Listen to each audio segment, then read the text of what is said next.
welcome to the next online talk. On this channel, you can find a series of talks on culture, society, and foreign policy in times of change in English and in German. My name is Karoline. Today, we will focus on the pandemic, within the pandemic, about the rise of narcissism in our societies and its impact on foreign relations. I am very grateful and honored to speak with Professor Sam Vaknin, one of the most renowned experts on narcissism and personality disorders. He is a philosopher, he is a professor of psychology, finance, author of Malignant Self-Love, and his YouTube channels get 35 million clicks. Hi, Sam. Hello, I sound impressive. That sounds very impressive. Sam, in your lectures and on your YouTube channels, you mentioned that narcissism is a more serious pandemic than actually the COVID pandemic, perhaps not from the medical point of view, but one of the symbols for you was Donald Trump. The presidential elections took place this year. Donald Trump lost. Is this the proof that at the end, narcissism will not win? Well, first of all, it was a very strange kind of loss, because in the midst of a giant medical pandemic with the economy in tatters, and one of the worst collapses in American economic history, with clear mismanagement of the whole situation by the White House, this should have been not a loss. It should have been a rout. It should have been total disintegration. But actually, Donald Trump received 73 million votes. That's hardly a loss. I would say that's a vindication and a victory. And even those who had voted for Biden had voted essentially for narcissistic reasons, because of their own selfish interests and the attempt to further these interests. Mind you, politics is a reflection of the rising tide of narcissism, which is well documented academically. Rising tide of narcissism among certain age groups and among minorities. There's a rising tide of some elements of narcissism, grandiosity, for example, sense of entitlement, vindictiveness, etc., etc. So we cannot divorce politics from changes in what I call mental demographics. There is a change in state of mind, both individual and collective. And this change in state of mind is reflected in politics, as it is reflected in any other type of human pursuit, science included. So I think Donald Trump is a wake-up call. But when you look at Trump, it would be wrong to look at him in isolation. Trump is simply the most visible and most famous of a group of politicians who are Trump-like. That would include Bolsonaro in Brazil, Duterte in the Philippines, this kind of Orbán in Hungary, Putin in Russia, Erdogan in Turkey, Netanyahu in Israel. And of course in Serbia, and literally to a large extent Lafarge and his more benign version, Boris Johnson in United Kingdom. This is not a phenomenon isolated to the United States. This is a global phenomenon, the rise of entitlement and grandiosity. I'm a bit hesitant to use the word narcissism, because narcissism is a much bigger complex of behaviors and traits and psychodynamics. Yes, please. We establish a protocol. Sam, why you think that narcissism has risen in our societies? You just mentioned it's not a Western phenomenon, it's a global phenomenon. What happened? First of all, it's not the first time it's happening. Here's the thing. There are three issues when we try to deal with narcissism on the collective political and let alone geopolitical level. There are three issues. First of all, we must isolate signal from noise. If we look at the history of Europe, for example, the last 1,500 years is a battle for colonizing Europe by Germanic peoples on the one hand and other peoples on the other hand. So there is a process of colonization of the hinterland, of the heartland of Europe, that would be Western Europe, Central Europe, and to some extent Southern Europe. And so when we look at history, we see that Germanic tribes are trying to establish a Lebensraum, a living space within Europe, and all of European history and all of European culture can be amply captured just using this single principle. Now, this is the noise, not the signal. When we discuss narcissism, this is the noise, not the signal. When we discuss history, this is the signal, not the noise. But what I'm trying to say is that in history, there are underlying organizing principles, underlying strands and threads that started in the case of Europe, for example, with the collapse of the Roman Empire in the 4th century and 5th century, and continue to this very day. Again, Europe is hegemonized by Germany. There's nothing new about this. Absolutely nothing new. If you consider the French to be actually German, if you consider the British, Anglo, and English, and Saxons, and Normans, and Vikings to be actually Germanic people, there's nothing new about the attempt of Germany to colonize Europe. Nothing. And this would be history's signal, underlying. It's immutable. It's a dynamic that will probably last the next 1,000 years. 1,000 years is a bad number. It's associated with bad ideas. So 2,000 years. On top of the signal, there is a superimposed layer of mental and psychological reaction to fluctuations in the signal. So one fluctuation, for example, would be feudalism. One fluctuation would be proto-capitalism. Another fluctuation would be Anglo-Saxon capitalism. These are fluctuations in the base signal. And people react not to the base signal, because the base signal is an immutable part of humanity, of their identity. They react to the fluctuations. Whenever there is a transition from one fluctuation to another, whenever there is dislocation, disorientation, new, whenever there's change, whenever there's transformation, people react with narcissistic defenses. In other words, narcissism is not a new phenomenon. Yeah, but we know how it ended in Nazi Germany. So it was the total end of one of the kind of narcissism, right? Nazi Germany was an inevitable and natural continuation of European history since the 4th century. Absolutely. It was an attempt by Germany to colonize its Lebensraum, Central Europe, Western Europe, and Southern Europe. And the only two innovations that Adolf Hitler had introduced were the attempt to colonize Eastern Europe as well. Even that is not really new. If you look at the Vikings tried to colonize Eastern Europe long before Hitler. So even that is not new. And even more so, perhaps, of an innovation is the attempt to colonize white people. Because colonialism was centered on non-white people. White people colonizing non-whites. Yellow people, black people, red people. There was a kind of, long before the color revolutions, there was color colonialism. So Hitler was the first who tried to colonize white on white. That's his major innovation in colonialism. But Nazi Germany was absolutely within the mainstream of European history. That we tend to demonize it and convert it into a morality play and so on and so forth, it's because we are very near to the events.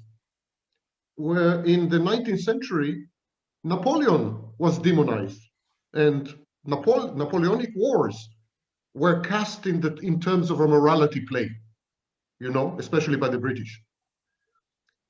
Give it another 100 years or 200 years, and Hitler and Nazi Germany will fall into their natural context. And the natural context is Germanic attempt to colonize Europe. End of story.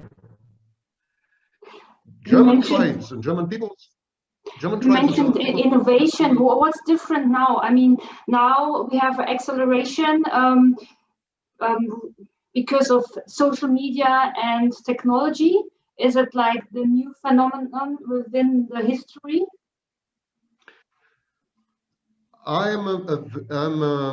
Every generation feel that what's happening to them is unique, unprecedented, amazing.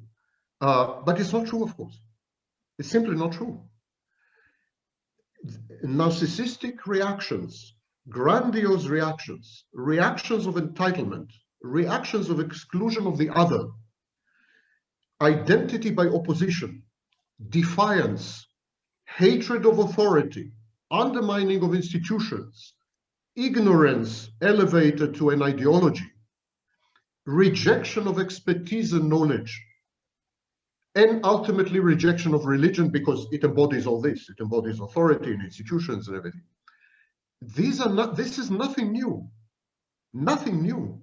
It has happened dozens of times in European history. And I'm limiting myself to European history, but of course it has happened dozens of times in China and elsewhere. Within European history, this has happened dozens of times. And what I'm trying to say is that it has happened every time there was a fluctuation, a perturbation in the signal.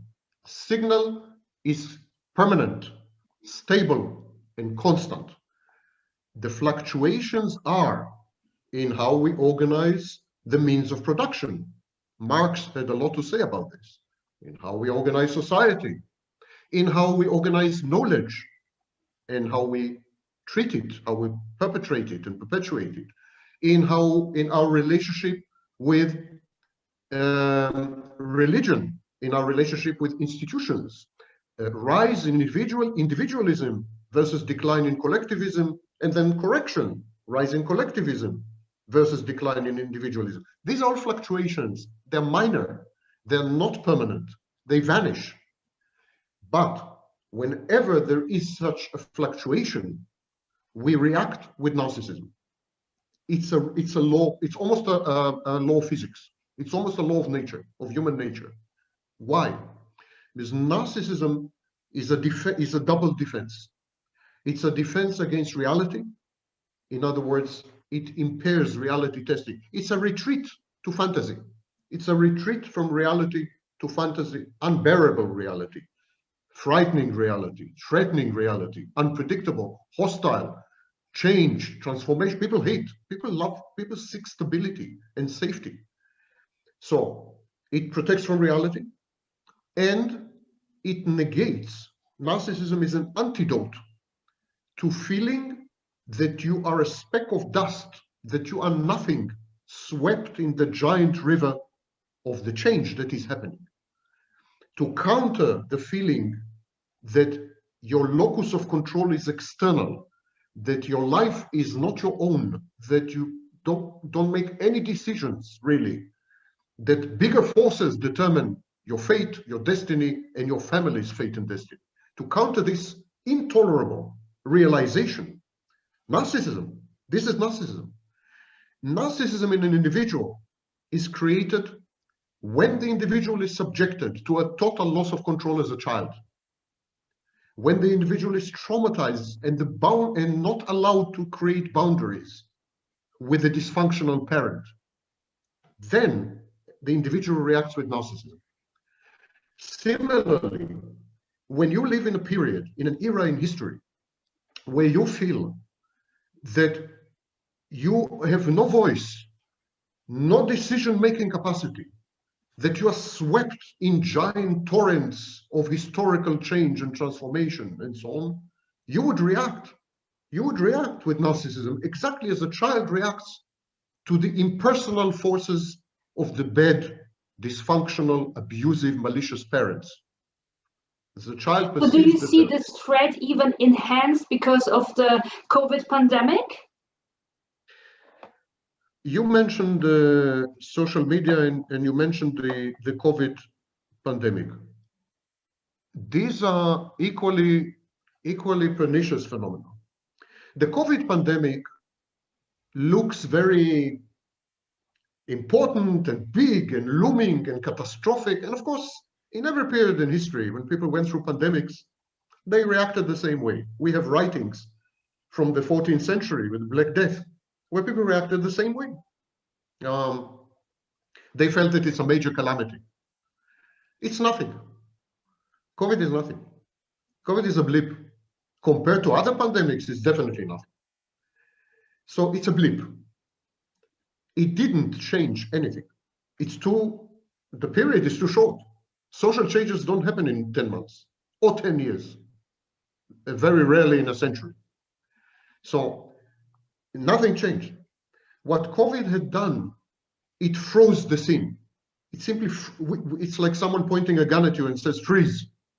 The minute you freeze, everything comes into sharp relief. Suddenly you see everything that had been suppressed via the motion of life. We tend to compensate for reality, painful reality, by acting. We have an obsession with acting, in the West especially, but not only in the West. Today it's global. We act all the time. We do something all the time. We look at a smartphone, we watch a movie, we eat, we drink, we go down, we go up, we exercise. You know, this is a new phenomenon. People in past centuries spent most of their free time, such as it was. There was very little free time, but when they had free time, they spent it doing nothing. Nothing. Today, if we have free time, we spent it doing something. And why are we doing something? We don't want to face who we are, what we are, where we are going in reality. And the pandemic took away from us the familiar, the ability to act, and forced us to confront reality. That's its biggest contribution. But all disasters do this. War does this. Pandemic does this. You get sick with cancer. This is what happens to you. You divorce. This is what happens to you. You reevaluate your relationship, what went wrong, what did you do wrong. This is normal. Any crisis. So you see the COVID pandemic as a chance, and comparing to what Jasper said, a Grenzsituation, that it gives you now the chance to reflect upon life? No, because people are not reacting with introspection and reflection and analysis, and people are reacting with fear. And above all, they are reacting with enhanced narcissism. So the analysis comes much later, and it is the reserve of the intellectuals. The masses never react with soul-searching, thinking, introspection. Masses don't react this way. You have read Le Bon and Jose Ortega y Gasset and numerous others. Masses don't react this way. Masses react with collective narcissism, which very fast becomes collective psychopathy. Very fast. Becomes violent, defiant, contumacious, hatred of authority, vindictive, etc., etc. So masses degenerate via the agency of demagogues and so on, degenerate very fast to a total psychopathic state. It is decades later, in hindsight, and with introspection and analysis, that intellectuals, like, for example, Marx and Engels, who analyzed the 1848 revolutions, only in hindsight and introspection, or when you're removed from the scene and you're an intellectual, they provide this. They provide this analysis and so on and so forth. So it sounds like a dystopia we are living in. I want to go back to one of the terms you created in 1995, narcissistic abuse. So what does it mean to society? So when our world reacts with narcissism, so what does narcissistic abuse means to societies? Is it war, conflict, like, or authoritarianism we observe in Belarus or Russia? What's this narcissistic abuse for societies? Narcissistic abuse is any attempt, usually successful, to leverage, to use asymmetric power to negate the separate autonomous identity of another. So in an interpersonal relationship, if you're married to a narcissist or a psychopathic narcissist, he would accumulate power over you. He would isolate you from your friends. He would isolate you from your family. He would take over your finances. He would employ you. He would make sure that you don't have independent sources of income. He would take over your children and hold them as hostages. He would create a power asymmetry. And then he would use this power asymmetry to deny your separate existence, your autonomous identity, your self-efficacious agency.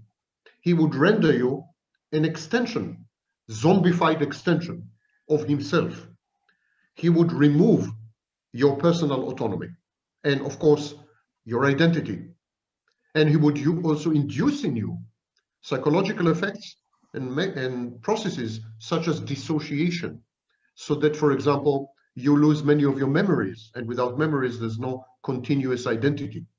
He would gaslight you so that you doubt your judgment of reality. And without proper judgment of reality, you cannot form coherent memories and your identity is impacted.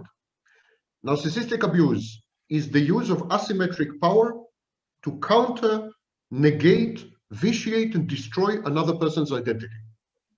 The same is happening today in Western society. But I repeat again before I continue, it's not the first time. The whole feudal system was constructed on a power asymmetry. The entire feudal system was constructed on a power asymmetry, where a select few negated and vitiated the identity of the masses. Same is happening today, and I call this neo-feudalism. I think we are transitioning from capitalism to neo-feudalism. We have a select few, much fewer than during the feudal times, by the way. The concentration of wealth today in the hands of the few is much higher than it was during the feudal time, comparable to the days before the French Revolution, and today already higher than 1920s. There's never been bigger income inequality in human history, except on the days before the French Revolution. And this creates a power asymmetry, of course. And the elites are comprised, of course, of politicians, and politicians are puppets, but the oligarchy, the plutocracy, the Pluto-democracy, in Pluto-democracies, these people shamelessly, unabashedly, and totally openly leverage their power asymmetry to fight back and negate the identity of individuals and of collectives. And they do this via homogenizing forces, such as mass media, such as monopolizing retail platforms and their retail experience. The consumer experience is a crucial part of the identity of people today because we live in a materialistic society. Amazon monopolized the consumer experience. So it monopolized a critical mental element.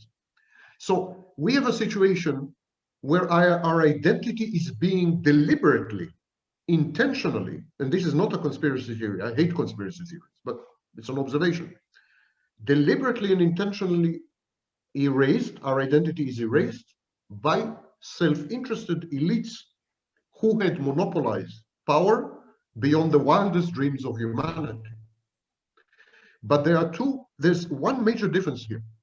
While in the past, the elites pretended to be pro-social, communal, or endowed by God, deriving their authority from a higher being, like the kings. Yes.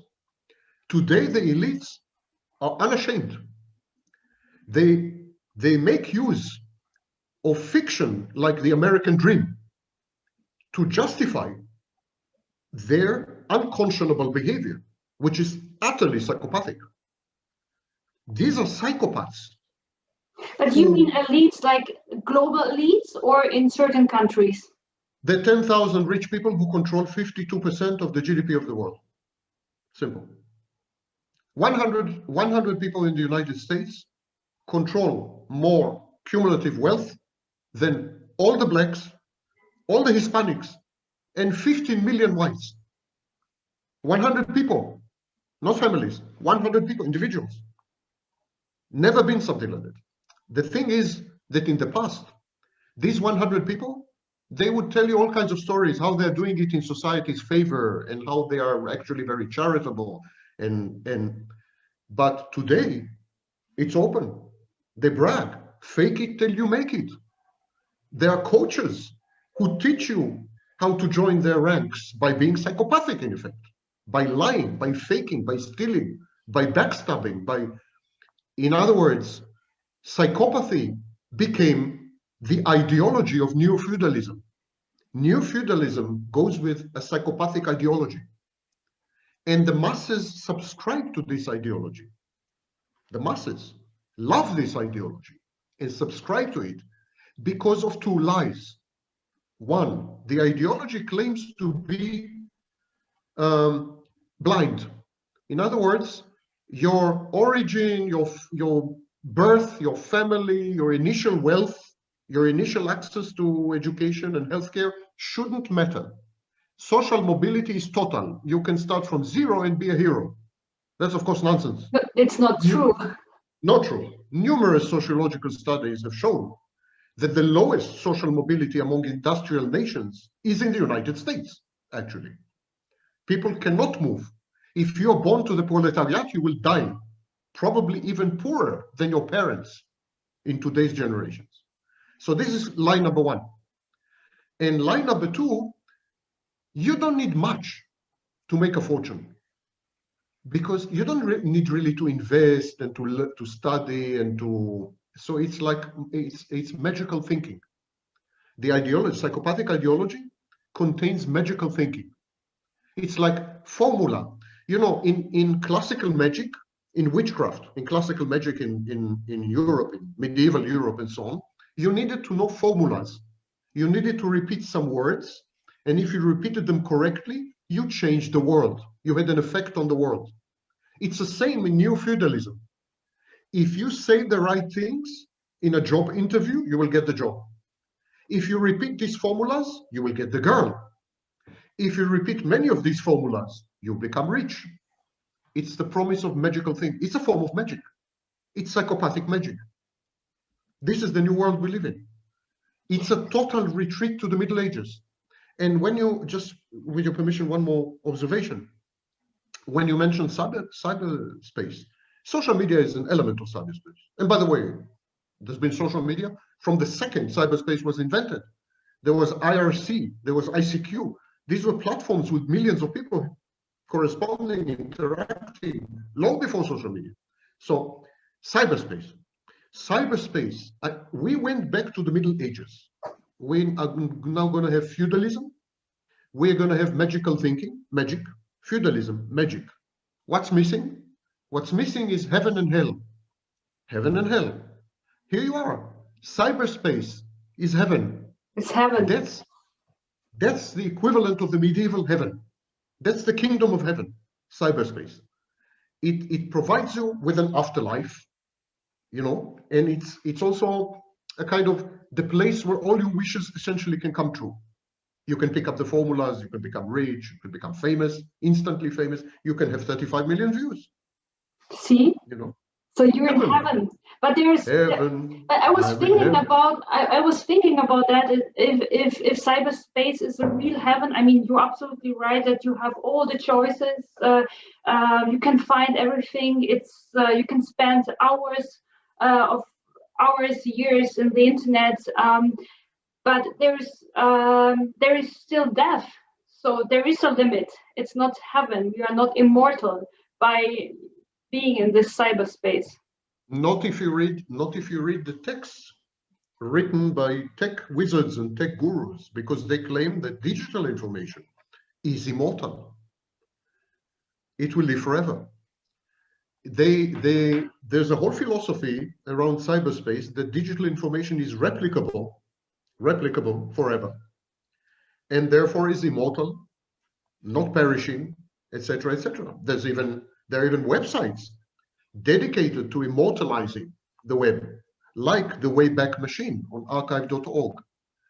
So there's a lot of, and even, for example, in many platforms like Google and Facebook, they ask you what to do with your information after you die. You have to sign some form that after you die, they will preserve your information. Of course, but it's afterlife in the sense that here on this side of a screen is real life. And this is the afterlife in the sense that it's divorced from real life. And exactly like in the Middle Ages, where you could buy indulgences, today, if you follow a set of rules, you will have the afterlife. You will have millions of viewers. You will have beautiful girls. So this is the magic interface. This afterlife in medieval ages was interfaced with magic. The magic was called religion. This is the magical interface. It's a very frightening sin. It's the second Dark Ages. But in the first Dark Ages, in the first period of until the High Middle Ages, because the High Middle Ages, you started to have innovation, technological innovation. There was a transition to what later came to be known as Renaissance. So the High Middle Ages were okay. But let's say between the 5th century and the 9th or 10th century, it was a horrible period. It was really a horrible period. In every possible way, institutions crumbled, people were dislocated, disoriented, horrible wars, no central authority, it's possibly one of the worst periods in human, or at least European history. And we are going back there. We are not going to the High Middle Ages. We're going back to the early. Renaissance. No, we are not going back. Yeah, we are not. What characterized the early Middle Ages is a rejection of knowledge, a rejection of wisdom, a rejection of expertise, a rejection of institutions, a rejection of authority, a rejection of organization and structure, a rejection of everything that makes up together society. It was an antisocial period, psychopathic period. And so we are going back there. And people say, it's not true because now we have technology and so on. People don't realize technological innovation stopped decades ago. We didn't mention everything I do and so on. I have another PhD in physics. So I know the field of accurate sciences. Innovation stopped decades ago. You look at your smartphone. There's not a single component in your smartphone that hadn't been invented in the 1960s. Not one. It's the assembly that is special. It's the miniaturization. Yes, manufacturing processes are improving, but nothing new. Similarly, in my discipline, in physics, nothing new since the 1980s.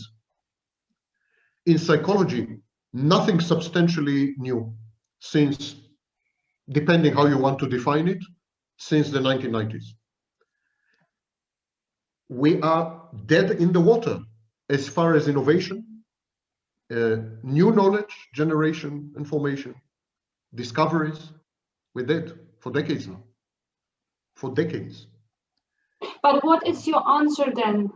How we can overcome this Dark Ages, Middle Ages, or you want that we, the world, should overcome this, or then at the very end, as Lenin said, "Что делать?"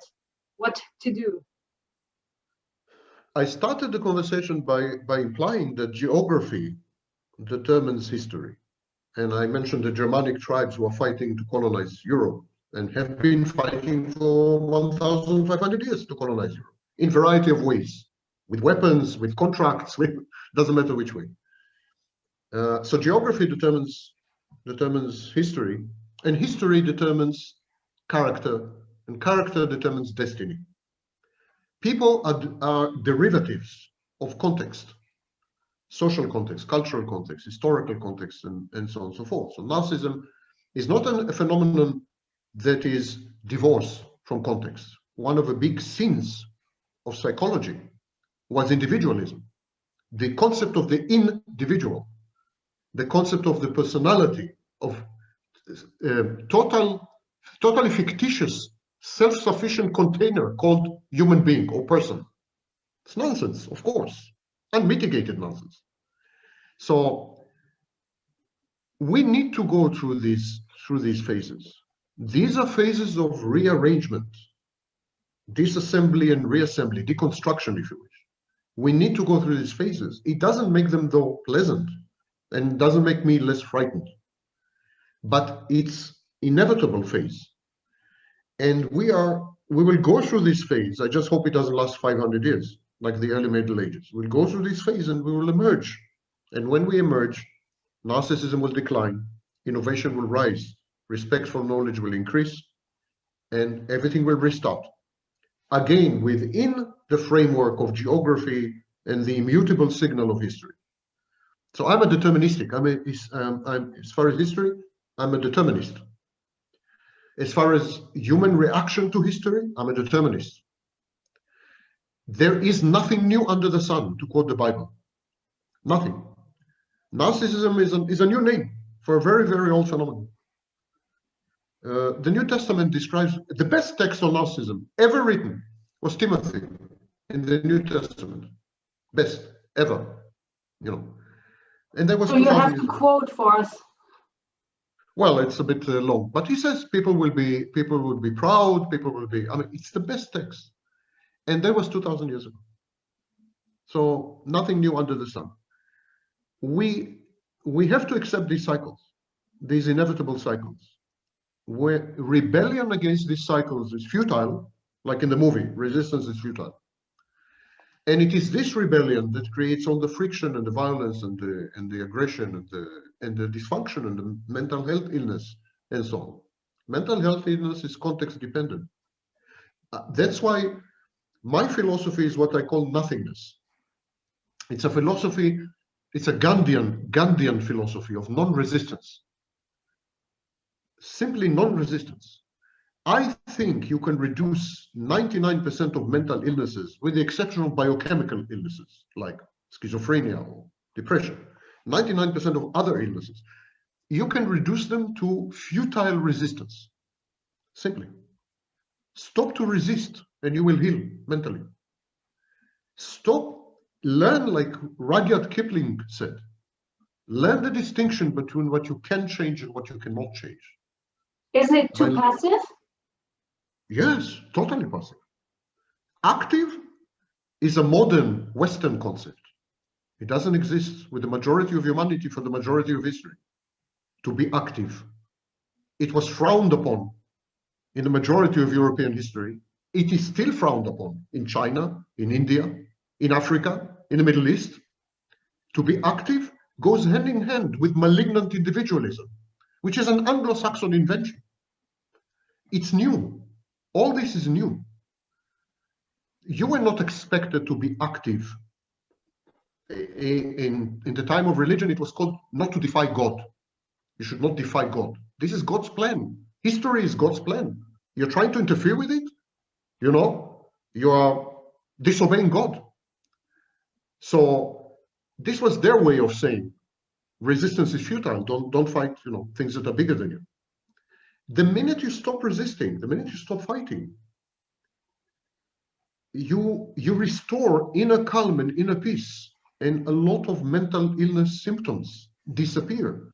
These mental illness symptoms have to do with frustration, with expectation, with hope, with narratives, with derivatives of narratives like prescriptive, you should do this, you shouldn't do this. It's all context related. mental illness is totally contextual. Remove the context, you remove the illness. And when you say passive, it's a bit misleading, because, as I said, the West created this counterfactual concept, organizing concept of individual. Counterfactual, totally untrue. Concept of individual, and consequently we have individual psychology. We are not very good at mass psychology.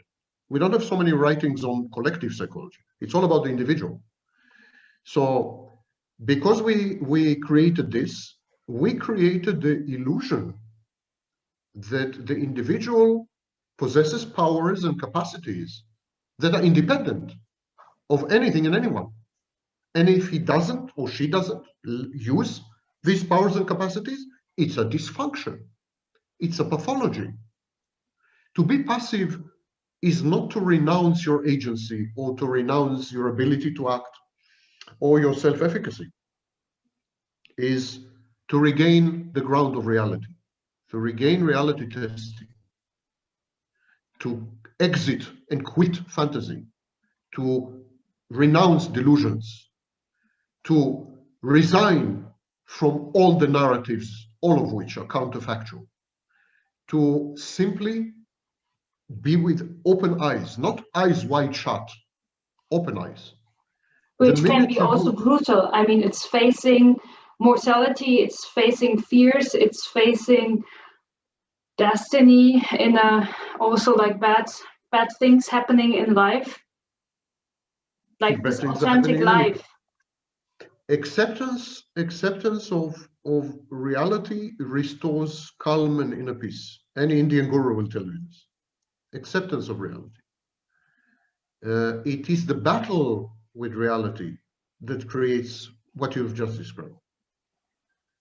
If you accept reality, you accept your mortality. In the past, we had a very intimate, cozy, happy relationship with death. That was an integral part of life. People didn't, Today we spend, I don't know, 90% of our time trying to avoid risks. Trying to avoid risk. We are risk averse. We are death averse. We assume, really, I think maybe for the first time in human history, we have this nagging suspicion that we're going to live forever. That death is some kind of lie told to other people. In other words, that the virus doesn't exist. This is the denial that you're seeing today with COVID. It's not the virus. These people are saying death doesn't exist. Not the virus. Death doesn't exist. There is a denial of death. This is the magical thinking that I described. The psychopathic ideology of neo-feudalism is magical thinking. And that's why I'm calling all this the afterlife. It's all intimately linked. The rejection of death, magical thinking, feudalism, it's all a total return to the 6th century BC, AD. Total return. And of course, we're seeing an empire in decline, as we saw then. Rome today is America. What does all, like at the very end, what does all mean for foreign relations, international relations? How we should cooperate? I'm a very boring interviewee when it comes to foreign relations because I'm a I'm a historical determinist. I believe that there are processes that are, first of all, that last for thousands of years, and they wear different guises and disguises, and it's difficult. It's difficult to say. It's also politically very incorrect to say that what the German Generalstab tried to do in 1914, what Hitler tried to do in the 1940s, and the European Union are the same project. It's politically incorrect to say this. It's a project of colonizing Europe. Simple. So when you're a historical determinist, you assume that processes, historical processes, last for thousands of years, even though they can shapeshift and appear different, sometimes totally different, they're actually the same. And the second thing is, as a determinist, there's nothing to be done. Mass dynamics are stronger than any single individual, and the creation of the nation state And the institutions of the nation state made this even more inexorable. These institutions are so gigantic that no one and no group of people can change where they're going. The direction cannot be changed. These institutions are so enormous. The bureaucracies are mind-boggling. In most countries, the state controls 50% of economic resources. So there's no way to change this. Our world has become, ironically, much more deterministic than the world of Bismarck. In Bismarck's time, there was real individualism because the state controlled 2.3% of economic resources. Today, the state controls, thanks to Bismarck in large degree, by the way, today the state controls, depending which country, 40 to 70%. The state is life, is the economy. We have outsourced functions that used to be in the family, like education. We have outsourced functions that used to be in the community, like mutual support and mutual help. We have even outsourced functions that used to be among friends to the state. Today you feel bad, you don't go to your best friend. You don't go to your best friend. You go to a therapist. 70% of therapists are financed by the state. You go to the state if you feel bad. You used to go to your best friend. You used to educate your children. You used to go to the community when you needed support, charity. Today it's the state. State.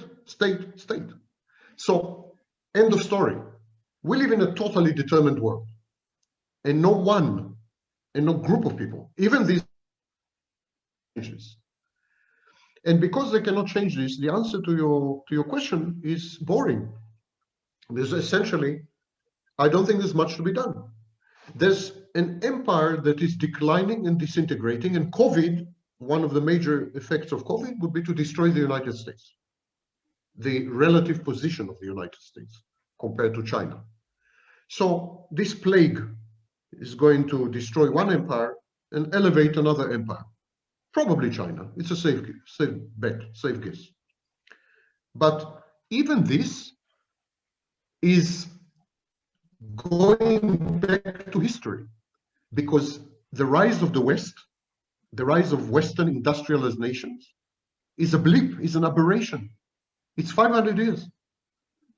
Throughout history, China was far more dominant than the West. We're just going back to history. We've been away on a vacation. We've been on a vacation in a beautiful resort called Las Vegas. Bye-bye. We're going back home. And home is Chinese. So we're just returning to history. Even this is predetermined. Germany will try to control Europe. China will become again the major power. The United States is already a colony. Do you know how colony is defined in mercantilism? In classical mercantilism, a colony is a country that produces raw materials and consumes finished products. It's an excellent definition of American economy.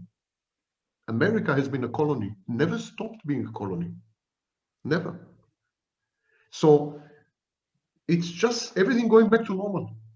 Can we fight it? No. Should we fight it? No, of course not. Why should we fight it? It's futile. It will cause you mental illness. That's it. So I advocate acceptance. And you know, there's a big religion that advocates the same. It's Islam.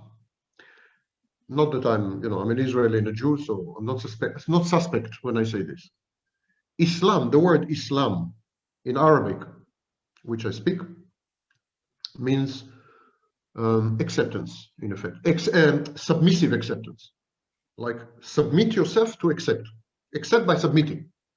That's Islam. The word salam is peace.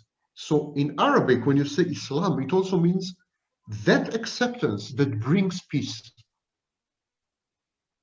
inner peace and outer peace, which they make no distinction, it's the same word.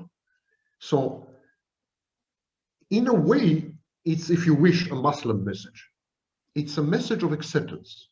The difference between Judaism and Christianity and Islam is that Judaism and Christianity are urban religions. Islam is a religion of lack of options. It was created in an environment which was unforgiving, ungiving, unrelenting, cruel, real. Islam is the religion of the real. Christianity and Judaism are intellectual exercises and a lot of magical thinking. Of course, Islam. So you expect Islam rising? Is there any debate about this? Look at the statistics last 20 years. Yeah, but the more as you now described it, it's the perfect answer to understand, to accept the world. I'm agnostic. I'm anti-religious. I'm equally anti-Christianity and anti-Islam and anti-anything. I believe that religions are forms of mental illness because they involve magical thinking. And they involve renouncing big parts of reality and so on and so forth. So I'm against religion. But people are not against religion. In neo-feudalism, with psychopathic ideology, it's everything I've described, one of the major options on the table would be religion. And we see this. So there's a return to religion. All the gains of the Enlightenment have been erased. Enlightenment is dead. Dead. People believe in the occult, in astrology, in the supernatural, in ghosts, in reptilians, in religions, in prophets who were probably all psychotic. This is what people believe in. They don't believe in science. They don't believe in medicine. Look around you. There has been an overwhelming rejection of the Enlightenment and all the fruits of the Enlightenment. Number one, foremost, science. A small, tiny sliver of elite still believe in science. Still, but they're vanishing. On the table will be magical thinking in its raw, occult, esoteric forms, sick forms, medieval forms, and so on, and religion. And of the religions, Islam is by far the best positioned. If I foresee two major changes for the next 1,000 years, is the rise of women. Women are by far better positioned to take advantage of the new world, and the rise of Islam, which will become absolutely the predominant religion, obliterating Christianity and all the competition. Islam is far better positioned for a variety of reasons. One of them is that Islam is much closer to reality, involves much less magical thinking. This would have been my last question, not for the next 1,000 years, but for the next years. What you will expect, even taking this impact of the COVID pandemic into consideration. But I think you already answered all my questions. No, I didn't answer. I gave indications. But if you want, I will focus on gender.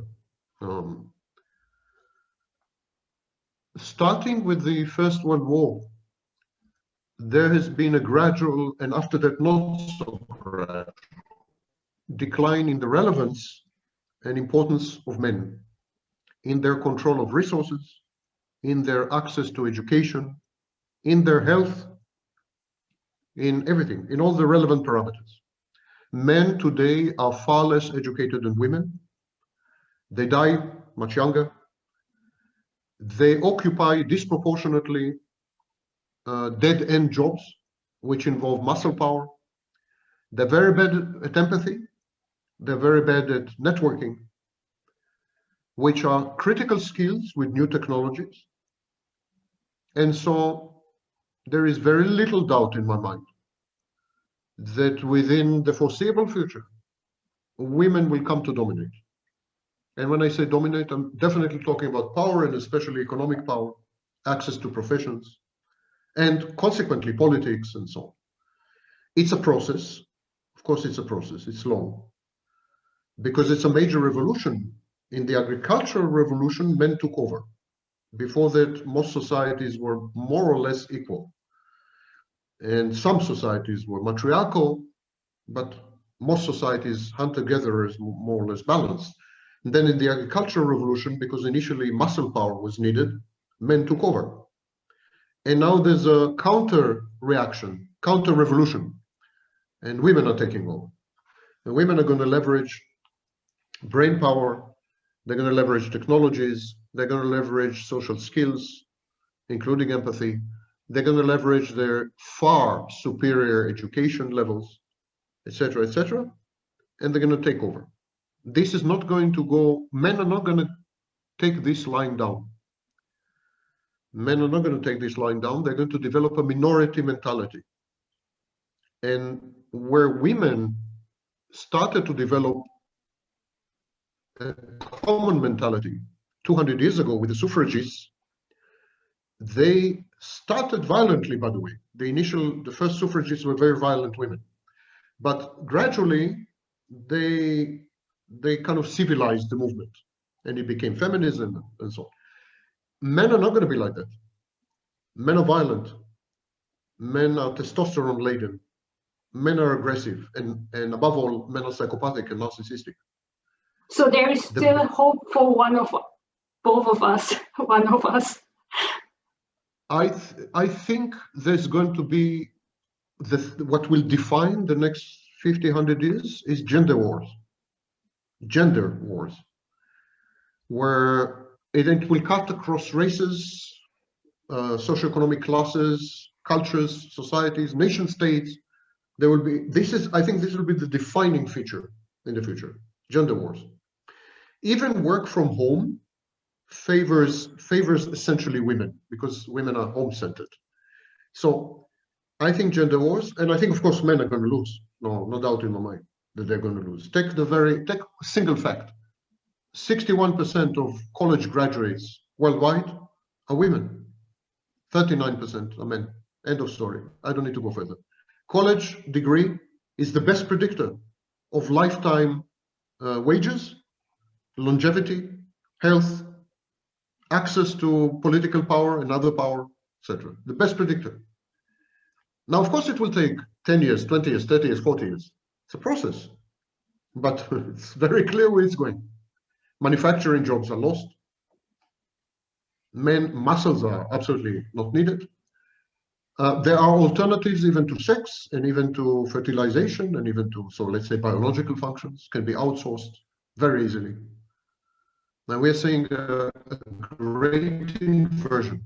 This, if I had to choose one thing, with a gun to my head, the single thing for the future, it would be gender wars, I think.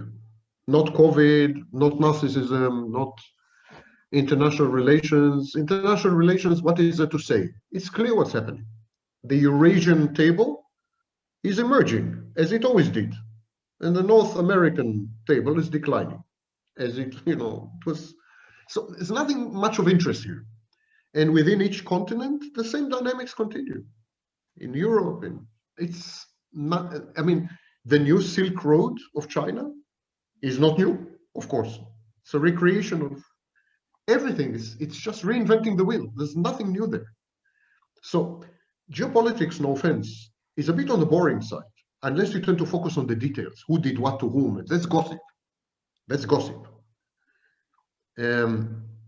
Maybe realpolitik is a form of psychopathy in foreign relations, if you wish. But it's not, you need to look at social trends, social psychological trends, human reactions, and conflate it and connect it to, for example, magical thinking is a theme that goes throughout human history and erupts and disappears and erupts and disappears and erupts and disappears, and now is erupting. What does that mean? How people will react to the world? How will they perceive themselves in society? If magical thinking becomes the dominant ideology and it's coupled with psychopathy, what's going to happen to us? To families, to children, I mean, you can take these very basic principles and apply them in a variety of ways. And international relations are an extension of this, in effect. Nothing much more. Dr. Wagner, thank you so much for this journey, Thank you. starting from Donald Trump, impact of narcissism on our societies, and about China, Islam, and ending with a little bit of hope that women will take over. You're on the right side of history. What can I tell you? You see, you were the That's host. good for me. I'm This the time it's co-host. good for me. So thank you so much, and Thank you. yeah, a happy New Happier Year, New Year's. Yeah. and Thank you. hope to see you in post-COVID times. Bye.